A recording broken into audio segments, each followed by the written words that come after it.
आपल्यासोबत राजूभाई जयस्वाल आहेत, कट्टर शिवसेना प्रमुख. छत्रपती संभाजीनगरच्या काही मुद्द्यांवर आपण त्या संबंधित चर्चा करणार आहोत. तर सर्वात पहिला प्रश्न म्हणजे वैद्यकीय सेवेबद्दल आपलं काय म्हणणं आहे? जय महाराष्ट्र. मी राजूभाई जयस्वाल. तमाम मायबाप जनतेस नवीन वर्षाच्या मी हार्दिक शुभेच्छा देतो.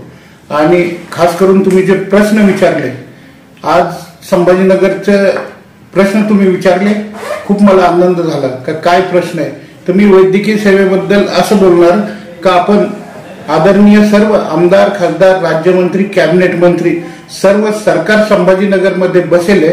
कुठल्याही प्रकारची अडचण नाही. केंद्रात आहे, राज्यात आहे. आई जगदंबेच्या कृपाने तुम्हाला ते योग आले तुमचे आणि तुम्ही बसेल. माझी एक शिवसैनिक म्हणून, उद्धवजी बाळासाहेब ठाकरेचे शिवसैनिक म्हणून माझी पहिली विनंती आहे की आपण सर्व पक्षीय बैठक लावायला पाहिजे. आणि बैठक लावल्यानंतर संभाजीनगरचे जे काय काय प्रश्न आहे त्या प्रश्नावर तुम्हाला मी बातचीत करतो. हे प्रश्न ताबडतोब सुटले पाहिजे, सुटले नाही पाहिजे. हे पैसे आम जनतेचा जीव घेणा मुद्दा आहे. पैशाच्या बाबतीमध्ये आज माझी आई बहीण 200-250 रुपये रोजाने कामाला जाती. तिला फक्त घाटीमध्ये हातगाडीवर फक्त सफरचंद दिसते, पण ती विकत घेऊ शकत नाही. अशी जी काय एक प्रकारची दलिंद्री म्हणा, ती बिलकुल या सरकारच्या काळात चाललेली आहे. त्यासाठी आपल्याला सर्व पक्षीय बैठक आपल्याला घ्यावं लागेल. त्यातला पहिला मुद्दा म्हणला म्हणजे आज संभाजीनगरच्या वैद्यकीय क्षेत्रामध्ये तुम्ही सांगा, घाटीला आपण 40 कोटी निधी झाला. आदरणीय शिवाजी सुक्रे साहेबांचं अप्रतिम काम आहे. एकदम टकाटक घाटी की त्यांनी केली. त्यांना आता मी मानाचा मुजरा करतो एक शिवसैनिक म्हणून. पण आज आपले आमदार, खासदार, राज्यमंत्री, कॅबिनेट मंत्री, त्यांना आज माझ्या आई वडिलांसारखे समान सगळं काही टकाटक आहे. निधी काय येतो, कुठे येतो त्याच्याशी काही घेणं नाही, पण सामान्य कुटुंबाला काय लागतं ते लक्षात यायला पाहिजे. आज तुम्ही सांगा, आई वडिलांना स्ट्रेचर लोटावं लागतं. तिथं जर 5-50 जणांची 100 जणांची भरती केली तर एकदम महाराष्ट्रात नंबर 1 आपली संभाजीनगरचे घाटी आहेत. आदरणीय सुक्रे साहेबांनी तर मी त्यांना नतमस्तक होतो का इतकं अप्रतिम काम आज डॉक्टर शिवाजी सुक्रे साहेबांनी आज संभाजीनगरमध्ये केलं आणि महाराष्ट्रामध्ये आपल्या संभाजीनगरचं नाव लौकिक केलं. मी त्यांना जितके धन्यवाद द्यायचे तितके कमीच आहे. दुसरा वैद्यकीयचा प्रश्न असा आहे का आज प्रिंट चेंजच्या मुद्द्यावर बोलत नाही कोणी. 20 रुपयाची टॅबलेट येते, त्याच्यावर 250 रुपये किंमत. आयसीयूची 390 रुपयाला खरेदी, त्याच्यावर 4,500 रुपये किंमत. काल एका हॉस्पिटलला 4 इंजेक्शन कॅन्सरचे लागत होते, एका याच्यावर 14,345 किंमत. मला फोन आल्यानंतर तेच इंजेक्शन मी 2800 रुपयाला घेतले. आणि त्या हॉस्पिटलमध्ये पेशंट ऍडमिट होतं, ते म्हणजे तुम्हाला दुसरीकडून आणणं द्यायचं, आमचंच लागतं, आमचंच घ्यावं लागेल तुम्हाला. तर आपल्याला पहिला जो मुद्दा आहे प्रिंट चेंज करायचा. हे तुम्ही एका मिनिटात प्रिंट चेंज करू शकता कंपनीला कोणताही मेसेज देऊन. एक प्रिंट चेंज करायचा मुद्दा आहे. त्यामुळे जनतेचे आज संभाजीनगरचे पूर्ण दिवसभरामध्ये कोटी रुपयाचं मेडिकल लागते, तर हे काही लाखामध्येच येते फक्त. तर दररोजच्या सामान्य कुटुंबातले 1-1.5 कोटी आज संभाजीनगरचे जिल्ह्याचे वाचतील दररोजचे 24 तासामध्ये फक्त प्रिंट चेंज केली तर. आज सलांच्या नळी 11-12 रुपये खरेदी किंमत आहे, त्याच्यावर 170 रुपये किंमत आहे. कालांतराने त्या लोकांना 170लाच घ्यावं लागते. याच्याकडे लक्ष द्यायला कोणी चांगलं नाही. आणि एक प्रिंटचा मुद्दा झाला. दुसरा मेडिकल सक्ती. आज मोठमोठे हॉस्पिटल आहे, जोपर्यंत आमचंच मेडिकल घ्या, आमचंच वापरा, हे असं व्हायला नाही पाहिजे. आज ज्यावेळेस तुमच्या मेडिकलमध्ये लिहिलं जातं तुम्ही कुठून बी मेडिकल आणू शकता, आमचे काही ना हरकत आहे, तसा आदेशपात्र लिहून ठेवता एक साईडला. प्रत्येक याला असं 1000 रुपयाला जर ते मेडिकल येत असलं तर त्या हॉस्पिटलला ते 8-9 हजारला मेडिकल येतं. जे मेडिकल समजा त्या बिल जर त्या हॉस्पिटलला 12,000 झालं तर ते समोर जर दुसरीकडे विकत घेतलं तर 4-4.5 हजारला येतं. म्हणजे लोक रात्री चोऱ्या करतात, तुम्ही दिवसा गरीबाच्या चोऱ्या करतात. हे व्हायला नाही पाहिजे. याच्यासाठी सर्वपक्षीय बैठक, एक रुबाब, एक काय म्हणते स्टँड डॉक्टरवर वचक पाहिजे. ती वचक आज संभाजीनगरमध्ये राहिली नाही. दुसरी गोष्ट, मायबाप जनता आज इतकं मार्केटिंग चाललंय, त्या खेड्यापाड्यातून डॉक्टरला कसं मार्केटिंग, ह्या डॉक्टरकडे जा, त्या डॉक्टरकडे जा, इकडं मोठमोठ्या हॉस्पिटलला त्या ज्या आता मी ज्या क्षेत्रात काम करतो, ज्या ठिकाणी 20-20, 30-30 हजार रुपये बिल होतं त्या ट्रीटमेंटचं, त्याचे 1.5-2 लाख रुपयाला तुम्ही नेऊन टाकू राहिले आणि ते डॉक्टर पाठी तर त्याला 30% रक्कम द्यायची. म्हणजे त्या शेतकऱ्यांनी सामान्य कुटुंबाने त्यांच्या काही अपेक्षा असन जिंदगीच्या त्या पूर्णच नाही व्हायला पाहिजे. आज तुमच्या करोडो रुपयाचं हॉस्पिटल 2 महिन्यात उभा राहतं, 4 महिन्यात उभा राहतं, पण सामान्य कुटुंबातली एका शेतकऱ्याची बिल्डिंग 5 लाखाची तिला 5 वर्ष लागते बांधायला. असं कसं? ह्या गोष्टीकडे तुम्ही लक्ष द्या ना. मी डॉक्टर लोकांचा आदरणीय सर्व डॉक्टर लोकांचा मी मान सन्मान करतो, पण त्यांनी पैसा कसा कमायचा याकडे लक्ष द्यायला पाहिजे. म्हणून मी आज बी आहे ना, जितके मुस्लिम समाजाचे डॉक्टर्स आहे ना त्यांच्याकडे जास्तीत जास्त पेशंट ऍडमिट करायचा प्रयत्न करतो. कारण ते लोक 5 टाइम नमाज पडते ना, त्यांना हरामचा पैसा घ्यावा नाही वाटत, म्हणून मी तिथे ऍडमिट करतो. आज बी उद्धवजीच्या आशीर्वादाने मला फक्त 4,000 रुपये 4,500 रुपये आयसीयू चार्ज लागतो. दुसऱ्या मोठ्या हॉस्पिटलला जा ना तुम्ही, 12,000 15 रुपये हजार आयसीयू चार्जेस आहे, 10-15 हजार रुपयाचं मेडिकल लिहिलं जातं. म्हणजे गेल्या गेल्या त्याला 30,000 रुपयाचा खर्च पहिल्याच दिवशी लागतो. 10 दिवस पेशंट राहिलं तर 3 लाख रुपये बिल होतं. यांना कोणी विचारणार आहे का नाही? आज मी सामान्य कुटुंबातला शिवसैनिक असून मी माझ्या एका फोनवर रिपोर्ट आणले, ती रिपोर्ट 50 हॉस्पिटलला टाकतो. जिकडे योजनेत बसन, जिकडे कमिशन कमी पैशात होईल तिकडे मी पेशंट पाठवतो. आज साधारणतः मी 20 ते 25 लाखाची एक शिवसैनिक म्हणून संभाजीनगरच्या हॉस्पिटलमध्ये दररोज मदत करतो. फक्त काय करतो मी, रिपोर्ट आल्यानंतर मी फक्त फॉरवर्ड करतो आणि 10 मिनिटात रिप्लाय देतो. आज एन्जिओप्लास्टी सारखी जे समजा आज पिवळ्या केसरी राशन कार्डवर एन्जिओप्लास्टी होती, काल दोन हॉस्पिटलनं 2-2, 2.5 लाख रुपये त्या एन्जिओप्लास्टीचे घेतले. लाज वाटायला पाहिजे का? तुम्ही सांगा ना गरीब कुटुंबाला का बाबा तुझ्याकडे जर पिवळं केसरी कार्ड असलं तर हे महात्मा फुले योजनेमध्ये एन्जिओप्लास्टी होती, असं नका करू. बायपास योजनेमध्ये होतं. तुम्ही लगेच आलं पेशंट चांगलं बी असलं का लगेच सिरियस आहे का लगेच नाही ऍडमिट करावं लागतं, लगेच त्यांना हे आलं ते आलं. नातेवाईकाला भैकून देतात, माया सगळा पैसा जमा करला. हे जर उद्धव साहेबांचं सरकार असतं ना साहेब, चांगले हॉस्पिटल मी सील केले असते, हे तुम्हाला ठामपणे सांगतो. त्यामुळे हे वैद्यकीय जे मुद्दे हे सुधारायला पाहिजे आणि याच्यासाठी सर्वपक्षीय बैठक लागली पाहिजे. मी आमदार, खासदार, राज्यमंत्री, कॅबिनेट मंत्र्याला पुन्हा एकदा विनंती करतो शिवसेने म्हणून का हा हृदयस्पर्शी प्रश्न आहे, जनतेच्या हिताचा प्रश्न आहे. आज करोडो रुपये आपले संभाजीनगरचे दररोजचे वाचू शकता आणि तुम्ही चांगल्या ठिकाणी ते खर्च करू शकता. मी इतका मोठा माणूस नाही का तुम्हाला काही सूचना द्यायला पाहिजे, पण ही दररोज मी हिंडतो ना हे दिसतं, म्हणून मी एक तुमचा भाऊ समजून, शिवसैनिक समजून एक उद्धवजीचा हे तुम्हाला मी वैद्यकीय क्षेत्रामध्ये बोललो, कोणाच्या भावना दुखावल्या असतात तर ती मला तुम्ही माफ करू शकता. सर एक प्रश्न आहे, तुम्ही आता वारंवार उल्लेख केला की काही दवाखाने तुम्ही नाव घेऊ शकता का त्या दवाखान्यांची? दवाखान्याचं नाव का घेऊ शकत नाही, कारण आज सगळ्याचं पोट भरायचं राहतं. ऐकून घ्या ना, तर आपण जर नाव घेतलं त्या हॉस्पिटलचं, आता अर्ध्याच्यावर माझे दोस्तच आहे, ते म्हणते राव शेठ दररोज आम्ही तुम्हाला मदत करतो आणि आमच्याच हॉस्पिटलचं नाव बदनाम करतात. तसं सर तुम्ही सरकारकडे मागणी करताय, सरकार जेव्हा व्हिडिओ पाहिल किंवा याच्यावर काय कारवाई करेल तेव्हा ते तुम्हाला जाब विचारणार आहे, मग कधी ना कधी तुम्हाला ते सामोरं जावंच लागणार आहे. मग आता का नाही मी ते सामोरं जाईल ना, मग त्याला मी आहे ना, तितका आहे ना माझा स्टॅमिना का मी सगळं काही करू शकतो. मग आता एक सूचना म्हणून त्या हॉस्पिटलला सांगतो की दुसऱ्या वेळेस व्हायला नाही पाहिजे. आज तुम्ही सांगा 10-10, 15-15 लाख रुपये हॉस्पिटलचे बिल बनायचे आणि पेशंटचे पैसे संपले का ती घाटीला पेशंट पाठायचं व्हेंटिलेटर लावून. मी आज माझ्या मायबाप जनतेला सांगतो, ज्या बी हॉस्पिटलमध्ये 10 लाख 12 लाख 15 लाख बिल बनिलं आणि त्यांनी पैसे जर संपले आणि तुम्हाला जर म्हणलं डिस्चार्ज घ्या घाटीला जायचं, तर बिलकुल मला तुम्ही बोलवा. उद्धवजीच्या आशीर्वादाने त्या हॉस्पिटलला फक्त तुम्ही मेडिकल द्या, त्याला शेवटचा श्वास असेपर्यंत मी ट्रीटमेंट करायला लागेल. मी ठामपणे तुम्हाला सांगतो, नाही तर ते हॉस्पिटल सील करून देईन. कलेक्टर साहेबांना सांगून हे बी सांगतो, म्हणजे सोनं नाणं घरदार विकून तुम्हाला पैसे आणून द्यायचे, प्लॉट विकायचे, व्याजाने घ्यायचे, सगळं काही करायचं. स्वतःच्या लेकरं बाळाचा घास जर 10 रुपये द्यायचे तर 4 वेळेस विचार करायचे आणि तुम्ही लाख रुपये बिल म्हणून तुम्ही हडप करायचे. पैसे संपले म्हणजे जा घाटीला. ते घाटी काय हे आहे का, मंदिर आहे का ते, का सगळा ठेका घेतला तुमचा गव्हर्नमेंटनं? तुम्ही पैसे खायचे, तुम्ही मार्केटिंग करायची आणि घाटीला पेशंट नंतर पाठायचे, हे चालणार नाही. आता मी काय इतकं नरमाने बोलतो, जर उद्धव साहेब आदरणीय जर आमचं सरकार असतं ना महाविकास आघाडीचं, तर तुम्हाला किमान तुमच्या याच्याद्वारे सांगतो मी चॅनलद्वारे का 5-6 हॉस्पिटल असे लुटारू ते मी ताबडतोब सील केले असते. माझी ताकद पुरत नाही त्यासाठी. तर म्हणजे तुमचं स्पष्ट म्हणणं आहे की जे दवाखान्यामध्ये असं काम चालले चुकीचे त्यांना महायुतीचा सपोर्ट आहे.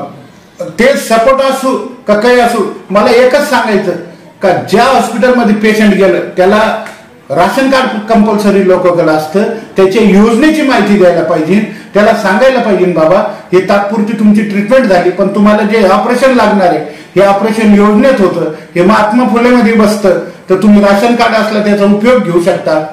हा किंवा हे नसन बसत तर याला मुख्यमंत्री सहायता निधीतून सपोर्ट आहे, तुम्ही असं केलं तर असं होईल. पण कुठल्याही प्रकारची योजनेची माहिती नाही द्यायची आणि आपले नुसतं हॉस्पिटलचे ताळावर ताळ बांधले. जनता येडी आहे का? अरे कधीतरी हिशोब चुकावं लागेल ना. आता आपण नावं घेत नाहीये ठीक आहे, पण काल म्हणजे सध्या तरी किती दवाखाने असे आहेत म्हणजे तुम्ही ते तरी सांगू शकता का, किमान आकडा सांगू शकता का की असे किती दवाखाने आहेत संभाजीनगरमध्ये? 5-7 दवाखाने असे नुसते मार्केटिंगवर चालले. ते नुसती मार्केटिंग करायची. अरे काय वरबडायची मार्केटिंग करायची का? कशासाठी मार्केटिंग करायची? आणि तुम्ही ट्रीटमेंट चांगली द्या, एक रुग्ण झाला का तर 10 रुग्ण आणखीन पाठवतो. पण नुसती मार्केटिंग, अँब्युलन्स वाल्या संघ मार्केटिंग, डॉक्टर लोक संघ मार्केटिंग. अरे पुरं बर्बाद होण्याची पाळी आली. आत्महत्या करते लोक, आत्महत्या. आज डोळ्यांनी बघतो ना दररोजचं 1-1.5 कोटी चालले ना जनतेचे. आणि याच्यावर जर सर्वपक्षीय बैठक घेतली आणि निर्णय जर केला तर मेडिकल सक्ती बंद करा, प्रिंट चेंज करा. आज तुम्ही आमदार, खासदार, राज्यमंत्री, कॅबिनेट मंत्री तुम्ही संभाजीनगरमध्ये आहात, सगळं सत्कार आहे. सगळं सरकार असताना हे 0 मिनिटाचं काम आहे. तुम्ही फोन फिरेला प्रिंट चेंज करा, 1 मिनिटात दुसऱ्या दिवशी प्रिंट चेंज होते. काय द्यायची गरज? 5 रुपयाची वस्तू आहे त्याच्यावर 50 रुपये किंमत द्यायची काय गरज आहे? 100 रुपयाची वस्तू आहे त्याच्यावर 500 रुपये किंमत द्यायची काय गरज आहे तुम्हाला? 150 रुपयाची वस्तू आहे त्याच्यावर 600 रुपये किंमत द्यायची काय गरज आहे? अरे 150 रुपये खरेदीची वस्तू आहे ना, ठीक आहे 10% मार्जिन करा, त्याला 170 करा, 10-5% मार्केटिंग करा ना. आज पार्ले पुढे आहे. साधारण तुम्हाला एक उदाहरण देतो चहाचं. आपण दिवसा चहा घेतो 7 रुपयाला चहा देते, ठीक आहे. रात्री घेतो 11-12 वाजता तर 10 रुपयाला चहा मिळते. ते गिराईक बी समजू शकतो ना. पण तुम्ही ह्या गोष्टी का समजू शकत नाही? दिवसा खंजीर खुपसता तुम्ही, हे तुम्हाला पाप भोगावं लागेल. आणि तुम्हाला जरी वाटत असेल आम्ही करोडोच्या गाडीत हिंडतो, करोडोच्या याच्यात, तुम्ही काही करू शकत नाही. तुमच्या हॉस्पिटल टाकाटाक होतील आणि पहिल्यांदा जर 20 लाखाची गाडी असेल तर 80 लाखाची घेतात, बस त्याच्यातच तुमचं आयुष्य निघून देईल. पण आम जनतेचा तटाट कायम राहील. वरचा भगवंत पाहतो, तुमच्याकडे हिशोब चुकता केल्याशिवाय राहणार नाही. म्हणून मी तुमच्या चॅनलद्वारे सांगतो की ह्या 5-6 मुद्द्यावर बिलकुल आपल्याला सर्वपक्षीय बैठक घ्यायलाच पाहिजे. दुसरा मुद्दा हा आहे, शेतकरी आज आत्महत्या करतो. कुठून आले तुमच्या हॉस्पिटलला करोडोने पैसे, लाखोने पैसे? आज भाव नाही त्यांच्या मालाला. पीक विमा मिळत नाही. आज सरकारच्या मोठ्या घोषणा, हे सरकार फक्त लाडक्या बहिणीचे वाटलेल्या बहिणीला पैसे ते जर भावाला दिले असतं तर सरकार कोसळलं असतं. ते पण हुशार आहे, त्यांनी बहिणीला पैसे दिले, बहिणीला 7-8 हजार रुपये भेटले आणि घरी जाऊन दिले. 10 मतदान 10,000, 5 मतदान 5,000, सगळे व्हिडिओ आमच्याकडे. तुम्ही व्हिडिओ देत का नाही? तुम्ही असे व्हिडिओ पुढे लोक म्हणजे मीडियाला देत का नाही? हवा व्हिडिओ इकडे बघा. सत्य परेशान हो सकता मगर पराजित नाही हो सकता. हे सगळे व्हिडिओ फुटेज हे सगळ्या जनतेला कळतं. पण आज काय सांगायचं, मेजॉरिटी जनता सुद्धा समजून घेतलंय का आज आपल्याला हे परिणाम 5 वर्ष भोगावं लागते. थोड्याशा पैशासाठी आपण 5 वर्ष परिणाम भोगतोय. आता काही महिन्यामध्येच महानगरपालिकाची निवडणूक आहेत, त्याच्यातले काय मुद्दे असतील आणि जे तुम्ही आता सांगतात हे मुद्दे तुम्ही उद्धव साहेबांना किंवा जे काही शिवसेनेचे वरिष्ठ नेते असतील त्यांच्याकडे दिलेले आहेत का? हे मुद्दे बिलकुल मी तंतोतंत सगळे मुद्दे दिले. माझे 5-7 प्रश्नावर जे आहे ना, जर सर्वपक्षीय बैठक भेटली तर मी सगळ्याचा सन्मान करून, मी तर तुमच्यापेक्षा छोटा आहे पण मी प्रश्न मुद्दे वाटू शकतो. आज तुम्हाला सांगतो, आज शेतकऱ्याचा प्रश्न झाला आत्महत्याचा, सगळ्यात जास्त आत्महत्या संभाजीनगरमध्ये होत्या. आता पोलीस कर्मचाऱ्याचे प्रश्न आहे, जे रात्रंदिवस ड्युट्या करते.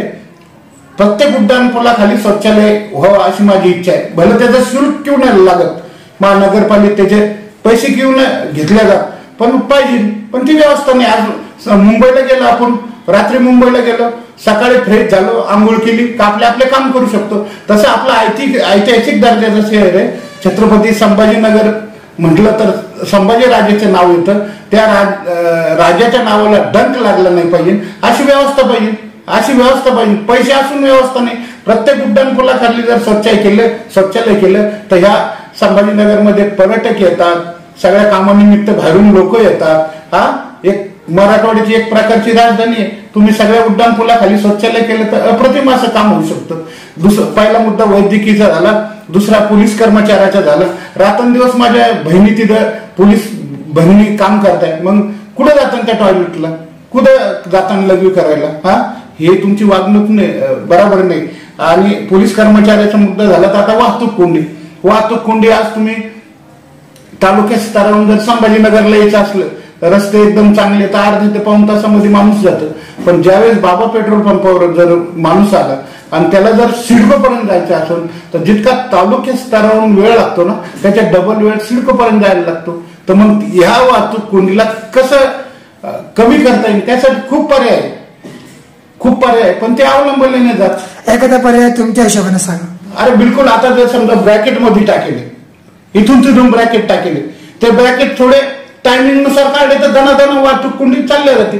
पण नुसतं कोणतंच लक्ष द्यायचं नाही. आहे तेच अशी एकदा भीत बांधली म्हणजे कायमचीच भीत बांधली असं नाही ना. त्याला जर उघड झाप केलं तर ती वाहतूक कोंडी सुटू शकते. आज दुधडेरी सिग्नलचं ते जर थोड्या वेळसाठी काढले तर बरेच कंट्रोल चालले जाते. पण हे कोणी लक्षच देत नाही. वाहतूक कोंडीचा एक मुद्दा आहे. आणि बेरोजगारी आज संभाजीनगर मध्ये वाढलेली आहे. आज छोटे 10-12 वर्षाचे 15 वर्षाचे मुलं आज संभाजीनगरच्या घाटीमध्ये कुठले कामधंदे नाही, काही नाही, आत्महत्या करतात. आज मुलगा वडिलाला सांभाळायला तयार नाही, अशी कंडिशन आहे. मी बघतो, मी स्वतः करतो, मी लोकांच्या संडास काढतो गाडीत. मी जर तुम्हाला व्हिडिओ दाखवले, मी दाखवत नाही, माझ्या गाडीमध्ये नंतर वॉशिंग करतो. किडे पडलेले पेशंट माझ्या गाडीत घेतो, घाटीला नेऊन त्याला एकदम ट्रीटमेंट करतो, नवे कपडे घेतो, परत जसं तसं करून देतो. आता मी कुठपर्यंत पुरणार आहे? मी जर सरकारमध्ये असतो, उद्धव साहेबांच्या आशीर्वादाने मी असे पूर्ण संभाजीनगरचं एक मेळावा घेऊन प्रत्येक गरीब लोकांना जागेवर ट्रीटमेंट देऊन सगळे मुद्दे सॉल्व्ह केले असते. किती निघते? आज प्रत्येक उड्डाणा फुलाखाली 4-4, 5-5, 7-7 लोक जर निघले तर 300-400 लोक निघते, ज्याच्यात जखमी अवस्थेत पडलेले, किडे पडलेले.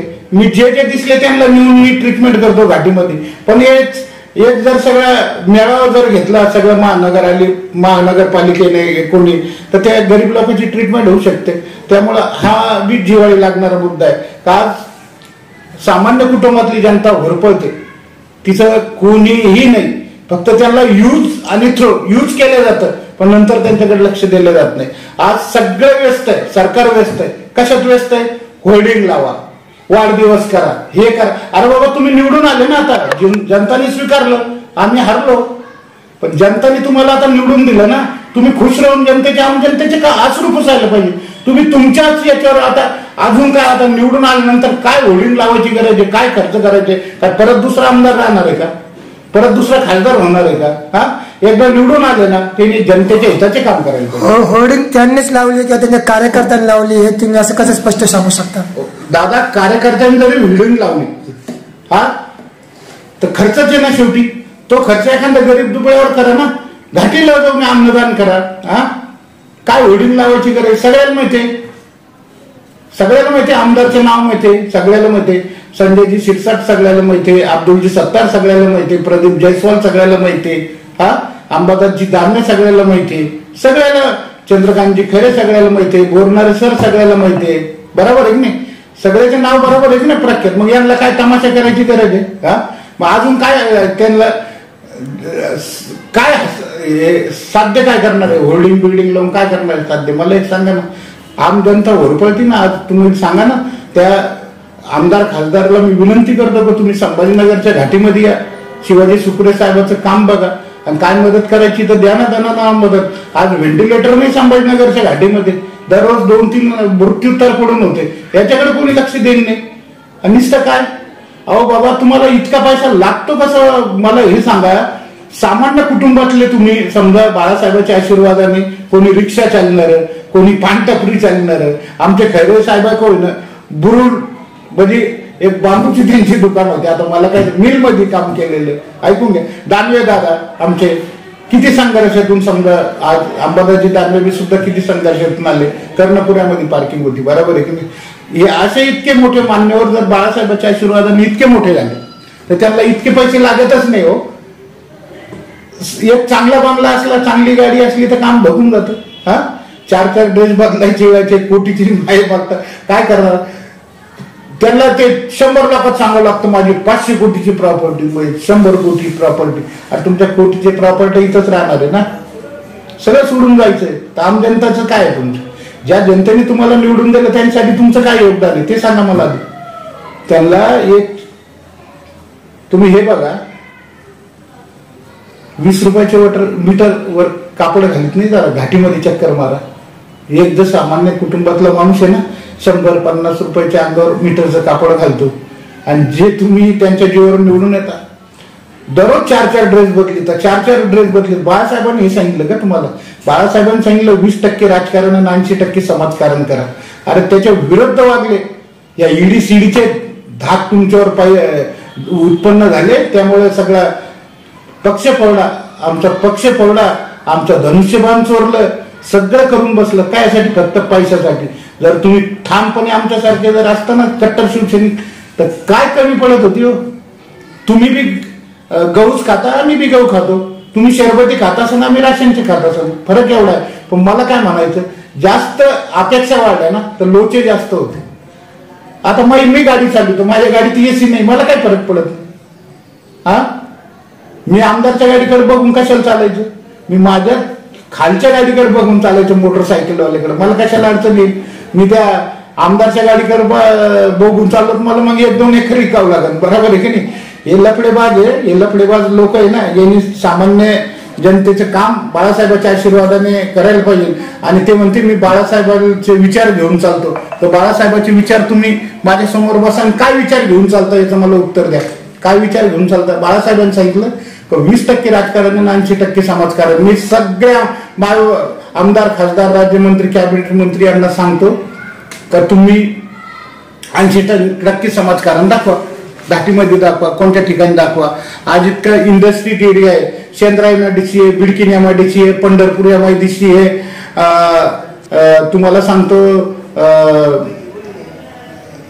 इकडं भरपूर MIDC आहे. तर इतक्या MIDC असून आज जो सामान्य कुटुंबातला शिवसैनिक आहे, ज्याने पक्ष वाढायसाठी तळागाळात आमच्यासारखे जीवाचं दान केलं.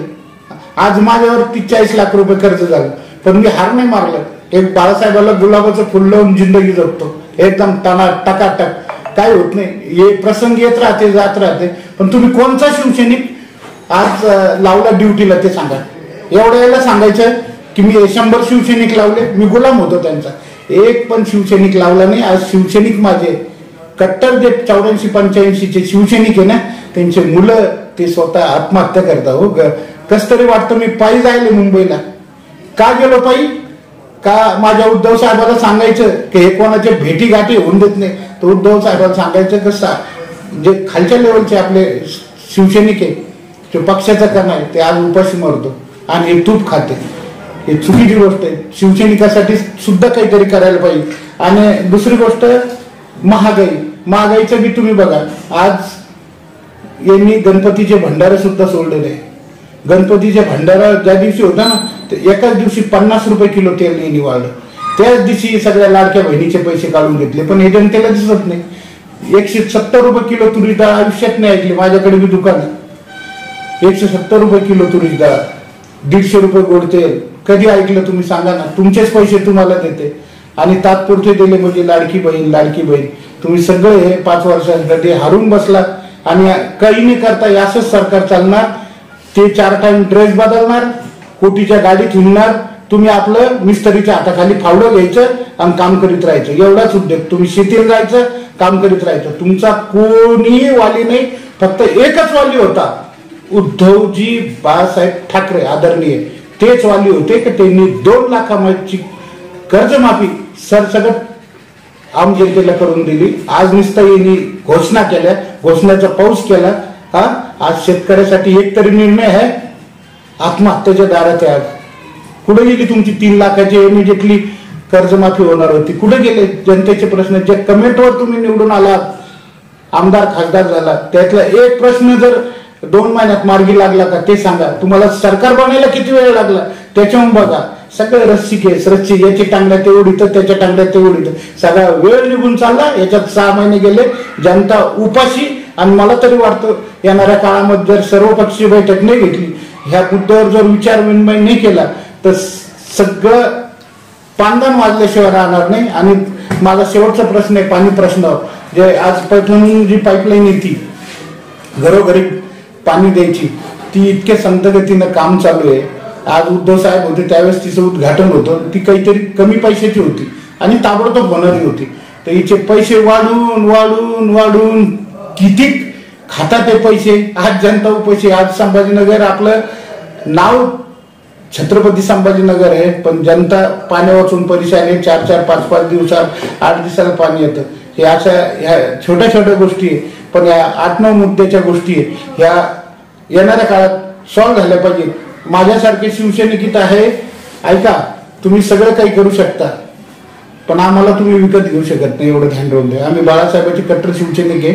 ज्या ठिकाणी आम्हाला तुमचं चुकीचं काम दिसत त्या ठिकाणी आम्ही संघर्ष करणारे लोक आहे. आणि शेवटचा प्रश्न असा आहे, तुम्ही स्टार्टिंगला बोलताना म्हणले की मुस्लिम डॉक्टरांकडे तुम्ही पेशंट जास्त पाठवतात. हे समजलं नाही का दुसरे डॉक्टर म्हणजे दुसऱ्या जातीचे डॉक्टर काय खरंच पैसे खातात असं तुम्हाला स्पष्ट म्हणायचं होतं?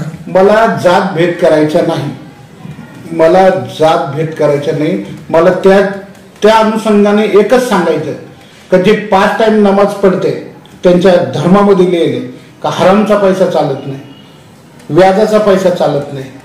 तुम्ही उदाहरण घ्या महाराष्ट्रामध्ये का जर कुठल्या क्षेत्रातून त्यांना व्याज येत असेल तर व्याज ते गरीबाला वाटते, त्याचे कपडे लत्ते घेऊन, पण स्वतः वापरत नाही.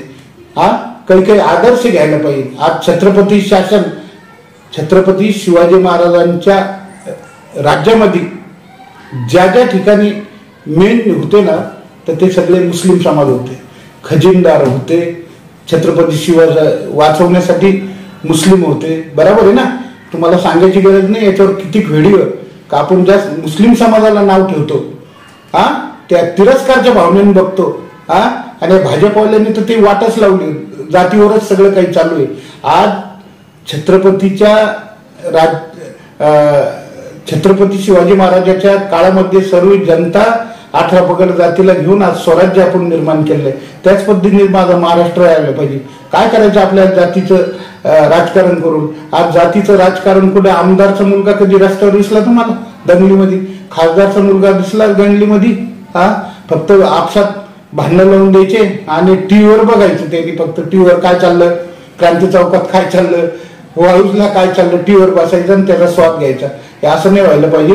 आज छत्रपती शिवाजी महाराजांचं जसं स्वराज्य निर्माण केलं तसंच आपण महाराष्ट्राला पुढे नेऊया. एक शिवसैनिक म्हणून तुम्हाला सांगतो, मुस्लिम समाजासाठी एवढा मोठा गर्व काय आहे. आज थोडस आपण करतो ना, मी बी असलो तरी आपण एखादा 5-50, 1 लाखाचा, 2 लाखाचा, 5 लाखाचा जर कार्यक्रम केला ना तर लगेच सगळ्या होल्डिंग लावतो आपण, होल्डिंग लावतो. तुम्हाला माहिती आहे मी आज छत्रपती संभाजीनगर मध्ये सतत येतो ना, आज 24 तास. मला सुद्धा माहित नव्हतं आज मुस्लिम समाजाच्या द्वारे 40 ते 45 वर्ष झाले दररोजचे 1,500 ते 2,000 गरीब रुग्णांना जेवण असतं 45 वर्षापासून. त्या कुठून येतं काय येतं हे मला सुद्धा माहित नव्हतं. पण घाटीमध्ये एक मस्जिद आहे, त्या मस्जिदीतून सगळे सप्लाय होतं. तुम्ही बाहेरचे रुग्ण जर संभाजीनगरला आले, कोणी मेकर येऊ का, बुलढाणा येऊ का, नांदेड येऊ का, कुठे येऊन त्यांनी फोन जरी केला कसा हम 8 जण खाना लागता तर स्वतःच्या गाडीमध्ये पेट्रोल टाकून त्या हॉस्पिटलला डबा आणून देते. त्यांनी कधी याची होल्डिंग केली नाही ना, कधी त्यांचं हे दाखवलं नाही का मी हे करतो म्हणून. आज मला लाज वाटते का आपण एवढे त्यांच्या बरोबरचे लोक आहात तर सगळ्या म्हणून असं काही प्रकल्प राबवायला पाहिजे. पण त्यांनी सांगितलं का तुम्हाला आज 45 वर्षापासून जेवण देते.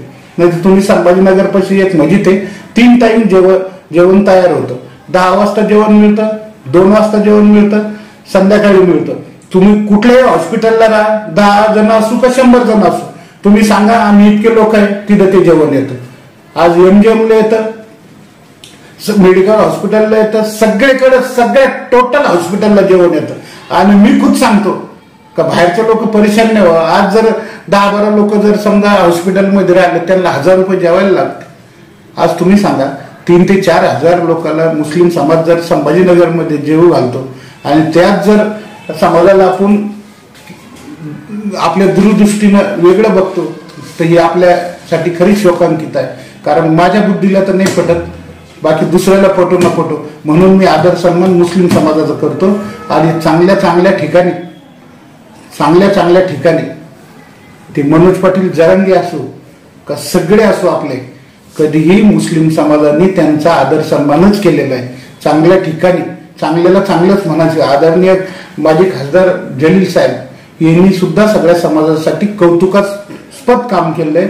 मी एक शिवसैनिक म्हणून सांगतो, ते जरी MIMचे असले पण त्यांचा समाजामध्ये काम करण्याचा दृष्टिकोन एकदम समाजाच्या हिशोबाने असतो, म्हणून मी त्यांची स्तुती सुद्धा करतो. आणि आता तुम्ही असं सांगतायत, पण सांगणारे हे पण सांगतात की जे शिवसेनेच्या उमेदवारातून हरलेत आघाडीचे, ते त्याच MIMमुळे हरलेत.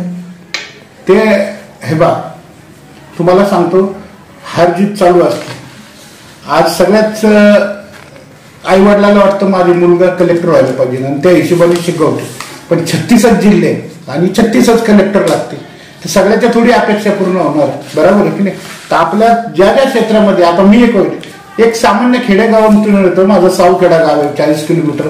हा, पण ज्याला गुटख्याची सवय आहे, कोणाला सिगरेटची सवय आहे, कोणाला दारू प्यायची सवय आहे, बरोबर आहे की नाही. मला ही रुग्णसेवेची सवय लागली, मला करमतच नाही.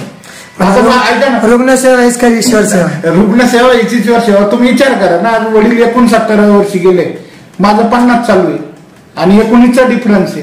त्यातून 9.5 झोपीमध्ये जाणार आहे, तर 9.5 साठी कशाला IIT करू. मला भगवंतांनी सगळं दिलेलं आहे. माझे 2च मुलं आहे, 2 मुलाचे लग्न झालेले, चांगले काम करतो म्हणून कुठले विघ्न येत नाही. आज गाड्या आहेत, 4 गाड्या आहे, कधी माझा ऍक्सिडेंट होत नाही. मग सगळं काही देवाण द्यायले. संभाजीनगरला बी बंगला आहे, माझ्या सावखेडा गावी बी माझी 18-20 एकर शेती आहे आणि बंगला आहे. मी सुद्धा शेती बघितली नाही, पण हे सगळं भगवंताची देण राहते. तुम्ही चांगलं काम करा, चांगले कर्म करा, तर चांगलंच होईल. शेवटचं म्हणणं काय तुमचं? नाव ठेवणारे आपल्याला जागोजागी बसले, पण आपल्या निष्ठेने आपलं काम चालू ठेवायचं. नाव ठेवणारे लोक ठेवत राहत, त्यांच्याकडे लक्ष द्यायचं नाही, आपलं काम करीत राहायचं. माझे मित्र एक नगरचे निलेश लंके साहेब, जे आम्ही सोबत काम करत होतो, खासदार निलेश लंके झाले. मी वेळोवेळी त्यांना भेटायचो ना, मी त्यांच्या कार्यक्रमाला जायचो. बघा माझं तुम्हाला सांगतो का, मी वेळोवेळी कार्यक्रमाला जायचो, ते मला एकच सांगायचं, राजू तू फक्त संघर्ष करीत राहा, एक दिवस यश नक्कीच मिळेल. आता ते खासदार झाले, मला उद्धव साहेबांनी मराठवाड्याचं संपर्क प्रमुख केलं. माझ्या ते योग असला तर होईल टप्प्याटप्प्याने, नाही तर याच्यात आयुष्य संपत. पण आम्ही पक्षाला धोका देणाऱ्या माणसांनी शेवटचा श्वास असेपर्यंत आम्ही उद्धवजी बाळासाहेब ठाकरेचे शिवसैनिक आहे. आज तुम्ही जर नगर डिस्ट्रिक्टला गेले तर निलेश लंके साहेब असू द्या, प्राजक्त दादा तनपुरे असू द्या, महबूब शेख असू द्या, कराळे मास्तर असू द्या, ह्या लोकांसमोर मी भाषण केलेला माणूस आहे. पण आज ज्यावेळेस मी माझ्या पक्षासाठी रात्रंदिवस काम करतो, तर मला माईक सुद्धा मिळत नाही. हे लोक लक्ष देत नाही आपल्याला, असं म्हणणं आहे का आपलं? माईक सुद्धा मिळत नाही, पक्ष कुठे लक्ष देत नाही, माईक सुद्धा मिळत नाही मला. आज मी इतका संघर्ष करतो, माझ्या हृदयात उद्धव साहेब आहे, माझ्या गाडीवर उद्धव साहेब आहे, पण माझी सुद्धा दखल पक्षाने घ्यायला पाहिजे. कुठे कमी पडताय आपण? कमी पडताय की पक्ष कमी पडतो? पक्ष नाही, पण कुठेतरी चांगल्या माणसाची, चांगल्या कार्याची दखल घ्यायला पाहिजे. जशी स्पर्धा असते, स्पर्धामध्ये बक्षीस आपण कशाला देतो? जे पहिला आला त्याला बक्षीस देतो, बरोबर की नाही? दुसऱ्याला सेकंड बक्षीस देतो, तिसरा आला त्याला थर्ड बक्षीस देतो. पण जे काम चांगलं उल्लेखनीय करतं, आज संभाजीनगरने, मी मराठवाड्यात उद्धवजीच्या आशीर्वादाने काम करतो.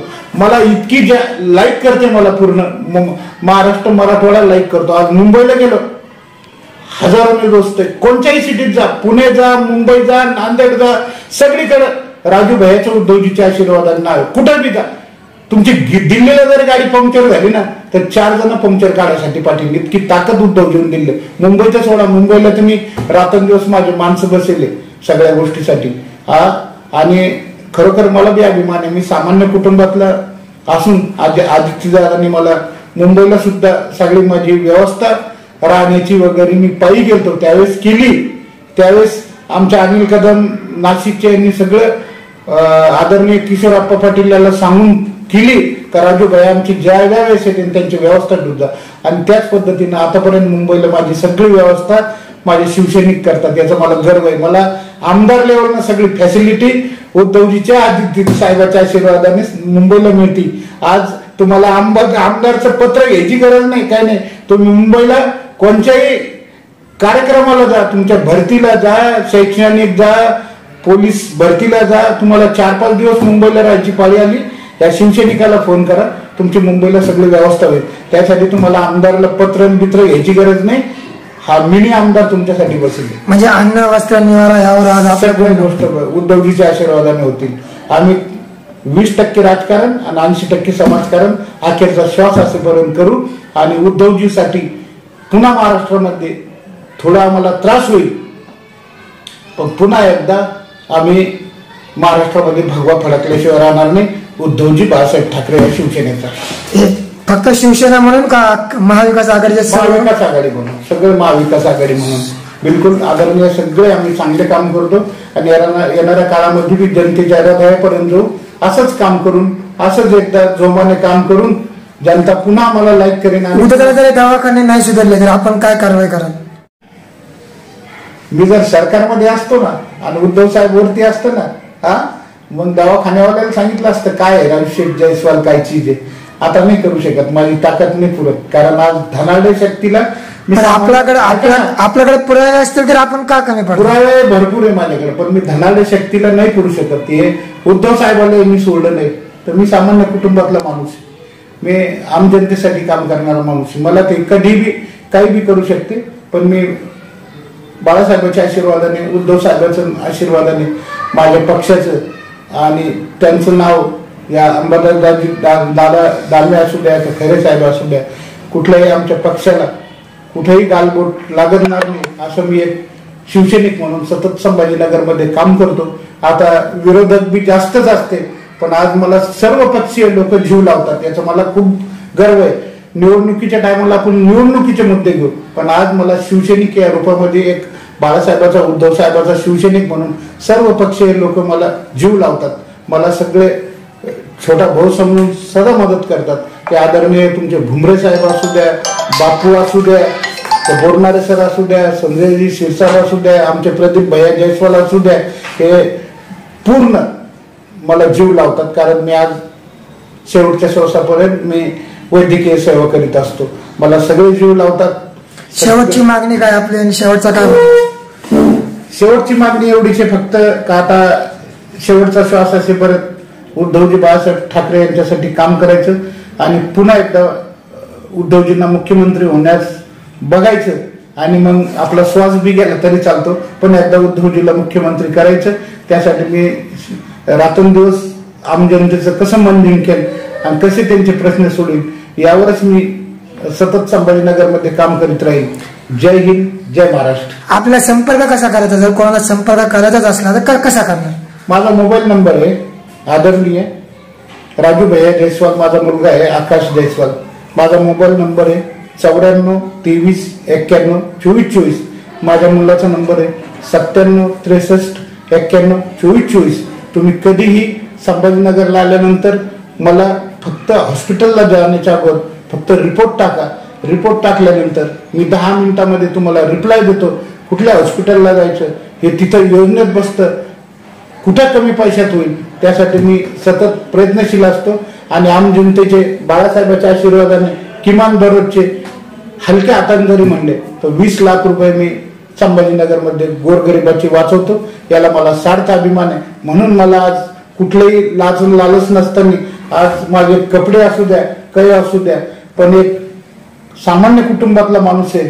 मी आमदार लेवलला राहतो, मला काही फरक पडत नाही. इथून पुढे मी अशीच सेवा मी करीत राहील. आणि पुन्हा तुमच्या चॅनलला मी लाख लाख शुभेच्छा देतो आणि माझे व्हिडिओ तुम्ही शेअर करा आणि सामान्य कुटुंबातील जनतेपर्यंत पोहोच द्या. आमदार खासदारला हे व्हिडिओ पोहोच द्या. देव बाप्पा त्यांना काय बुद्धी देतो आणि येणाऱ्या काळामध्ये संभाजीनगरचा कसा विकास होतो याकडे आपण लक्ष देऊ. ज्या ज्या ठिकाणी अडचण येतील त्या ठिकाणी मी शिवसैनिक म्हणून प्रतिकार करीत राहील. जय महाराष्ट्र.